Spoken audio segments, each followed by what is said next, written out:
This is Joseph Blaubrewer for ESFI, and I'm here with Jason Lake at the Riot North American Season 3 Qualifiers. How you doing, Jason? I'm doing fantastic. It's a beautiful day in Santa Monica, and this is my first time to the Riot offices, and I'm happy to be here. How you been enjoying it so far? You guys grabbed me shortly after I walked in, but it's a great setup. I just tweeted they have an arcade version of Defender here, so I'm already a big fan, and looks like plenty of food and computer setups for the team, so looks like a professional production. Well, unfortunately, your team fell short this weekend and won't be playing in Season 3. They dropped out yesterday in groups. What do you think is the next step for them to improve, and what do you think they can learn from coming here this weekend and getting 0-2 and just moving on to the future? Yeah, these guys are actually the Complexity Academy, similar to what we do in StarCraft 2. Bunch of great guys. I don't know them personally. I was a little disappointed. I was hoping to meet them today, but apparently as soon as you're out, they take you to the airport. It's like boom, boom. So no messing around. I've been very impressed with these guys. We were happy to pick them up. They've already experienced some success online. A lot of times, as I've said in the past, even though you can be good online, coming to a place like this and then being driven to a studio and the bright lights and the cameras are on your face, it's a very, very different world. That's one of the things that really separates very good gamers from professional gamers, is the professional gamers can do it on the big stage. I'm not saying these guys can't, but this is probably one of their first experiences. They're brand new to the Complexity Academy, and they're on an airplane. They're at Riot offices. It's a lot to take in. So we're going to stick by them, and I would keep my eyes on those guys in the future. They're good guys. Can you just explain to those who may not know what the difference between the main team and the academy teams are? Yeah, during the age of StarCraft 2, it really became apparent to us that there was a dichotomy of a top-tier professional gamer, and then you've got all these people who are just dying for a shot. Give me a chance. But on the pro team, like a Complexity, an EG, an SK, a Fnatic, a Team Liquid, you don't really pick up too many people that you want to quote-unquote give a chance. Like, you may see potential, but it's a pretty big investment to pick up a pro gamer, fly them around the world. Often there's salaries involved, and it's a big commitment. So taking a chance isn't really something that's always wise to do, and it doesn't provide the best ROI. So it really was kind of a brainchild of Jason Bass and mine, where we wanted to have something set up where we could give them a chance and say, hey, we do see potential, and maybe set up some kind of qualification and things along those lines. And kind of like a B team. I don't really like the phrase B team, but it's an aspirational program where if you can make it into this, it's another step up the ladder. And there's not a whole lot of steps up the ladder in esports. You're either kind of, an amateur, or you're on the big stage. And I do believe in order to really develop esports to be a fully competitive professional activity like other sports, MMA, traditional sports, you need to have rungs up that ladder. We've seen success. We've brought guys up through our academy who are now fully salaried professional gamers, and that's pretty satisfying. So we're hoping to do the same in League. Obviously, being a team game, it's a little trickier. You can only really handle one team at a time, but we saw potential in these guys. Michael Shane Twix, the Academy Commissioner, saw potential and said, hey, I want to start out on moving to League of Legends, and we said, heck yeah, let's do it. You said with the academy team, stuff like that, you still can't make it up to that top level. Do you think there needs to be a change in something like that? I mean, it's an amalgamation of a lot of different factors, primarily based on just the history of esports and how everything has come about. The biggest of two developments, in my opinion, have been the growth of online streaming. The Twitch TVs of the world have really just revolutionized everything that we're trying to do about getting the message out there and reaching the core consumer in this demographic effectively and affordably. When Ustream was first founded, I met with the owners, and I was like, gaming, and they patronized me for a few years and never really did anything big with it. And then Twitch came along and made this juggernaut of a website out of it, and I called up the guy at Ustream, like, I hate to say I told you so, but I told you so. And the other big development that's really aided in the growth of esports has been developer support. Riot, we're sitting in their offices with these sweet posters behind me, is a prime example. In S2 with Han and Blizzard with StarCraft, developers are getting behind it, which is good.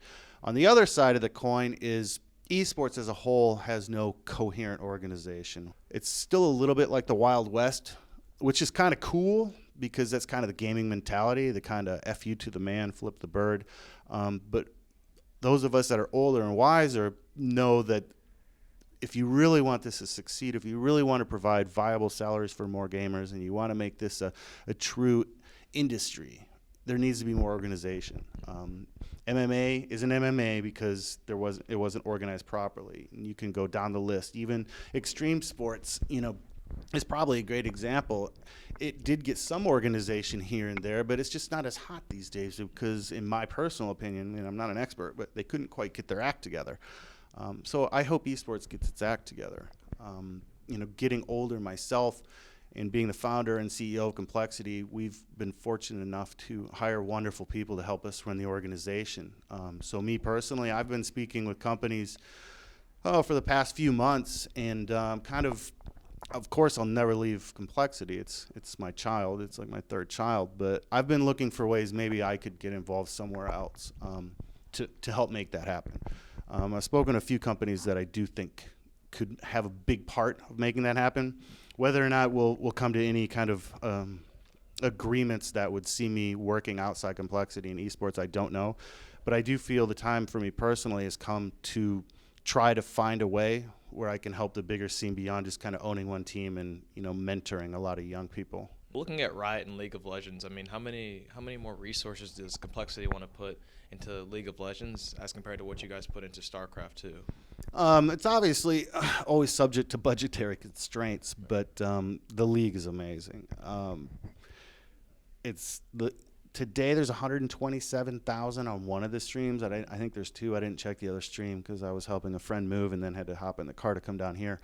But it's amazing. And Riot's support is really unparalleled. Other companies that I mentioned, like S2 and Blizzard, have got esports teams and put money behind it, put effort behind it, and my hat's off to them. But in my opinion, to date, Riot has kind of set the bar for what a company is willing to invest in esports, the amount of people they're willing to bring on their team, the amount of money they're willing to put behind their game. Frankly, I come from a first-person shooter background, and it's kind of where my heart is, but I love games. Like, I spent my wife will tell you, way too many hours playing StarCraft.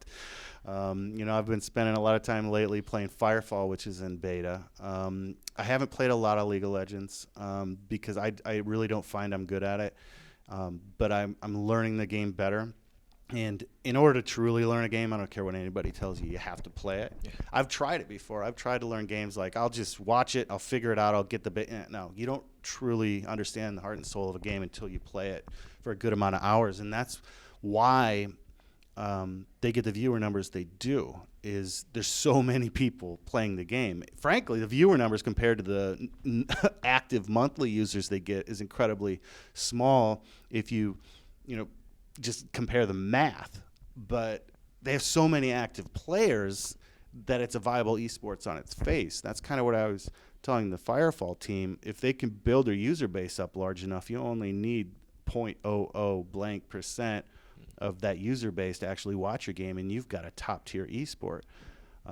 So my hat's off to Riot, and I look forward to hopefully learning a little bit more here today. I'm definitely coming here very humble because these guys are like this and that, and the lower lane, this and that, and I'm just like, I'm an idiot. But I guess I'm proud of myself a little bit. I'm 41 years old, and I can still learn these games in a relatively short span of time. Well, it's been being reported that EG is picking up a League of Legends team. When you see a big organization like Evil Geniuses pick up a League of Legends team, does that make you just want to buckle down and get a really good main team for Complexity as well, or would you guys continue to only have the academy team to represent? No, we definitely hope to get a main team. It has to be the right guys under the right circumstances. It has to fit into our budget. I'm not here just because I'm passionate about esports. I'm actually here to hopefully talk to a couple guys and at least put some faces with names. But we've been looking at League of Legends for over a year now. We don't knee jerk because a great team like EG picks up a team. Oh, we got to have a team. No, we knew League of Legends was going to be huge quite a while ago. It's our business to know such things. And, it keeps getting bigger and bigger. And we've talked to many, many teams around the world at different times. But it's been a very turbulent environment, like a lot of games. Oh, this guy's gone. This guy, you think you kind of have the team, and then they break up, and this guy steals his girlfriend, and the whole. So we've been trying to find the right group of guys and mix of guys. We've been really close a couple times and couldn't quite come to terms on the money, and when Riot announced this season, which is a spectacular concept, it threw a monkey wrench in everything, because now there's money from Riot, and we would put in money, and there's housing, and there was a lot of uncertainty as to what was actually, where they're going to live. So when there's a lot of uncertainty, wise people often just kind of sit back and relax and chill, let things fall into place, and then make a move. Being impetuous and just jumping in because you think you need to have League of Legends behind your brand isn't the best idea. But I've actually had meetings with Riot to get their advice. We're very interested in the game, and we hope to have a fully pro complexity A team in the near future. Although it's been a good amount of time now since Quantic has disbanded and gone away, I wanted to ask you a few questions about that. I mean, how do you look at that as an owner of a major NA team, seeing a top contender like Quantic Gaming go? It's sad. And, anytime an esports organization, particularly team or league-based, goes, the way of the dinosaur, it's a sad thing for people like me, because it's like 2 steps forward, 3 steps back sometimes. I mean, just the number of teams that have come into the space and spent a lot of money and disappeared in the past 15 months is amazing. I mean, you go 6jacks, and you got the Korean teams dying, and Quantic died, and FXO is not dead by any means, but they're a shell of what they would be. Now you've got a Zubu coming in. Seems to be a great team. They've got superstar players, and they're spending a ton of money. And my thought is, are they going to be here in 12 months? I mean, I really hope so. I really hope they are, but I'm getting a little aggravated at these people coming in, spending a ton of money, and then disappearing. Not referring to Quantic, but just a frustration of mine in general. It's like, try to spend your money wisely, live within your means. You might not get the headlines that you want right away, but go for longevity. Be around for a while is what I'm trying to get at. I'm so tired today. With Quantic, it was doubly sad because I knew Mark on a personal level. I more than probably anyone in the world understand what it's like to invest 6 figures of your own money into a gaming brand and a gaming dream. At one point I thought I'd lost mine after CGS crashed, and I was stubborn enough to bring it back from the dead. But Mark invested a ton of his personal money. He's got young children at home. He's got a wife. I mean, I empathize with him on a level that very, very few people can. And it was sad seeing Quantic go. It really was. What steps can you take with your organization to make sure that doesn't happen to you guys? No organization is bulletproof. I'll tell you that right now. From EG down to the new guys, none of us are bulletproof. We've not found a way to properly monetize the activities that we are engaged in. We are still far too heavily reliant on sponsorship revenue. EG is done by far and away the best job of diversifying their sponsorship portfolio and working with their partners. It's imperative that teams that have good sponsors, like we have Sound Blaster and QPAD and PNY and others, that you stay engaged with them. The biggest thing sometimes on a management level is you get too tied up in reading Reddit and ESFI and the glory of picking up players and going to events, and you forget about what really makes it happen. That's why EG is so successful. Alex Garfield sat down one day, I imagine, and looked at it and said, what really could make a difference? The difference is money, period. Of course you need to work hard. Of course you need good people in your organization. Of course you need this, that, and the other thing. But money really facilitates a lot of that unless you're just a moron. You can hire the right people. You can get great video editors. You can hire the best players, the best managers. You can get the best graphic artists for your website. You can get properly incorporated, trademarked, all the plethora and list of things that it takes to run an esports organization of any kind. So my advice to anyone who's younger and kind of got a good sponsor or whatever is just blow it up. If they expect 6 from you, give them 11. If they expect 10, give them 25. Go above and beyond. Constantly be communicating, constantly be networking, constantly be working to prove that you're a good investment, because budgets change. We've all seen that since the collapse in 2008. A gaming advertising budget might be $1 million the next year, and it's $0 the next year. So just do the best with the people you've had. Of course, you always have to keep looking, but do the best with the people you have, because those are your case studies, and those are the things that are going to keep you around year after year. I want to shift gears a little bit into the team house. How's that been going in Texas, and how do you guys get your return on investment of the team house? You know, the concept itself, it was the second time we've done one, was really good, and we had high hopes for this one, but we actually just closed it like a week ago. I guess we haven't put a post on the site. I guess we can. We probably should. But we had Mark, who previously worked at MLG, was going to be doing a ton of video content out of the site, but for personal reasons that we completely understood, family thing, he basically had to step aside because he didn't have time to drive the house. So we lost a lot of our media contacts. One of our top goals for the house was really to turn it into kind of a landing pad for interesting and top tier players from other teams around the world. You know, rather than fly back to Korea when you got another event in 10 days, you know, come here and make it a training facility, and that never really seemed to happen. The experiment wasn't bad by any means. You know, we did get a lot of good content from it, and, you know, we got a lot of player growth and development. Gosi User being a player that really excelled at the house. Sasquatch has done well. QXC has done well. But at the end of the day, when we looked at a new year, renewing the lease, and we just said we could spend our money elsewhere more wisely. You know, if we can get a few top tier players that seem to make more sense. We kind of canvassed our organization and said, how many of you guys are interested in, you know, we have people that are in college, we have people that like to live in Europe, we have people that have family obligations that prohibit them from just up and moving. So at this time, you know, we just decided we'd close it. But I'm sure at some point there'll be a house number 3. I can virtually guarantee it, because we still believe in the concept. We just kind of were swinging for a home run on this one, and we probably got a double. So we just decided to close the doors for now. You guys had said at the bottom of the Complexity Heart when he left article that you guys are, quote, moving into 2013, you're reevaluating your StarCraft 2 plans and investment. It's your goal to remain a supporter of the game while continuing to expand your multi-game presence. Stay tuned for more updates. I mean, can you get in more detail about that? I mean, does that have anything to do with the reason why the house is gone and you guys want to get more top players, invest in a different game? Anything else? Yes and no.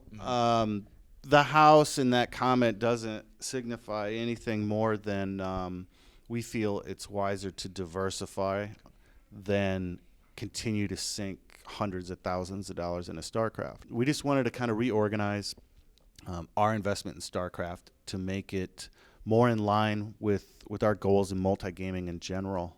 As far as Heart, there's zero hard feelings. It wasn't even a financial issue. Our offer to Hart was more than triple what his initial contract was. It really came down to, I don't want to blow anybody's press release, but he had personal reasons that'll come out later that just made more sense for him. And I'm talking to him on Skype. He's like, I love you guys. He sent my kids Legos for Christmas. I mean, when he lost his passport in Vegas, he stayed at my house, and we hung out for a few days while we got his passport sorted out. He's a great guy. You know, it really kind of broke both our hearts on some level, but sorry, pun. But I completely understand his decision, and if he wasn't across the Pacific, I'd give him a great big hug, and I'm sure I will soon.